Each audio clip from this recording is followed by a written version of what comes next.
Kate Drummond, position. I play everything, and my age, old, creeping on mid-30s.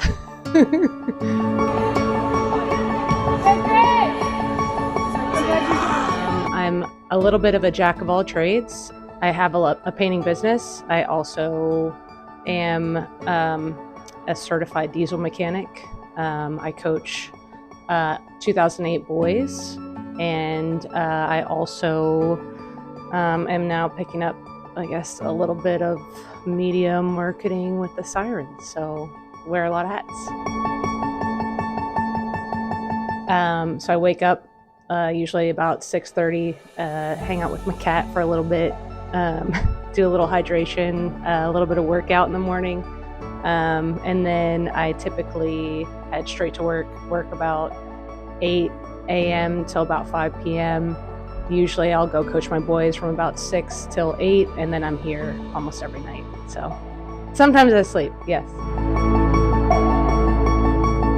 I would say midfield. I've always enjoyed being the number 10 outdoor, and in indoor, I just enjoy playing midfield so that I can be all over the pitch. Indoors always been PASL, and in outdoor we were WPSL, for the past probably 6-ish years. But this past summer we competed in the UWS, but our first time competing in that, and we had a lot of success. PASL is my favorite, so indoor is my favorite. I have always favored a small-sided game. I played basketball in high school. It was 2016 or 2017, I want to say. It was actually Kim Commissar, who's like an OG. She brought me into the semi-professional mix, and I kind of didn't have a home at that time. I was just kind of playing wherever I wanted to, and didn't really know that was an option. So Kim Commissar pulled me in and said, "You're way too good to play here. Come play for the Cincinnati Saints." And then the Cincinnati Saints bought out the Sirens, so I'm a Siren. Well, I think I've been a part of every single indoor championship. I believe Christy said we won 4 national championships, which Christy's much better with numbers and dates than I am. We start off a little bit rocky. We actually just played in the Mockingbird tournament, so we'll have about 4 or 5 games in a weekend.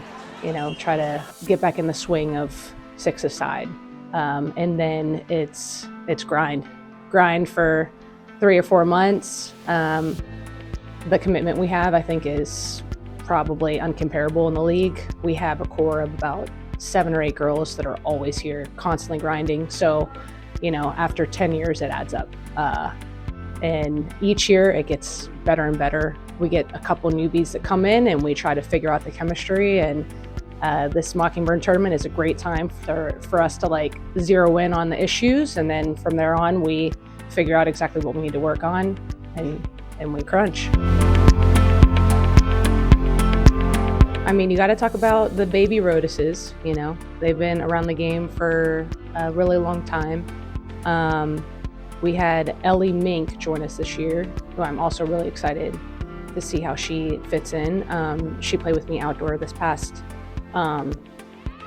season in the UWS, and I really enjoyed having her in front of me. She is like a blow-up 6. She is super, super physical, takes direction well. I'd say she's the one to look out for this year. And then there's obviously girls who have been playing with us who maybe haven't had the opportunities because we've had such a big roster that I'm super excited to see come in. Kiana, Casey, Smackrud. These are girls who have been playing with us but haven't necessarily had, I guess, maybe the opportunities to shine as they should. Those are the 3 that I'd say be on the lookout. It's a group of Division I badass women who all have a unique personality, and we come together and we compete. I mean, it's an incredible environment. Everyone is, I'd say, what's the word I'm looking for? Not just competitive, but always strive to be their best, in every single aspect of their life. Who makes this team? I'd say the core. I'll probably get emotional if I talk about it, but when I came in, I was not the person I am today. And for some reason, these 2 or 3 girls, Christy and Jackie, for some reason, they saw something in me and befriended me, and the way that they live their life, who they are as human beings, made me see myself in a completely different light. I began to take after what they did, which was treat their body right, do all the things off the field that, I wasn't necessarily, holding myself accountable to. And they made me a better person. And every time I stepped on the field with them, I became better, and I never wanted to stop being that person. Like some people say that the competitive side of them brings out the worst in them, or, you hear fighters talk about, I don't like who I become because I become violent. And every time I step on the field, I've become a better person, a better version of myself. People see me as a leader now, and I consider myself a leader. So honestly, those two I have to thank.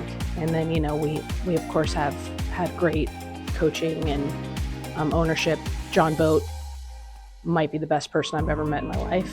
I get emotional thinking about it because it's changed my life. It changed my trajectory. I don't think I'd be the person I am today without, the Saints, Cincinnati Lady Saints, and then the Sirens. I want to see us as a professional team.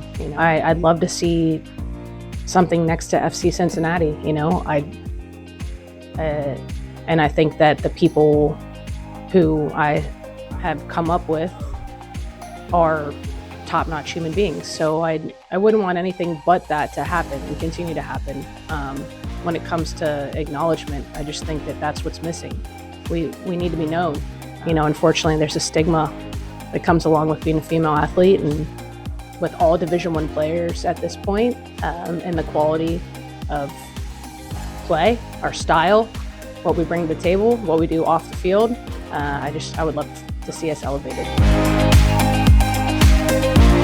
I really loved basketball. I really, really loved basketball, but this shit is my favorite. It has to be soccer. It has to be soccer. It has to be footy forever. So, yep, that's all it's got to be. When I leave this game, I just want people to remember how intense I was. I don't want people to forget that if you meet me in the wall, you're not gonna fucking get up. That's what I want people to remember. I want people to remember my intensity. I want people to remember that I was willing to do whatever necessary to win. I think that's probably my favorite quality about myself. It's a double-edged sword because not a lot of people can handle it well, but I think that's what I bring to the table. That I love this organization. I love being a part of it, and I wouldn't be the same without it. Come out and watch us. Drummond weaves her way through a couple of purple shirts to the back.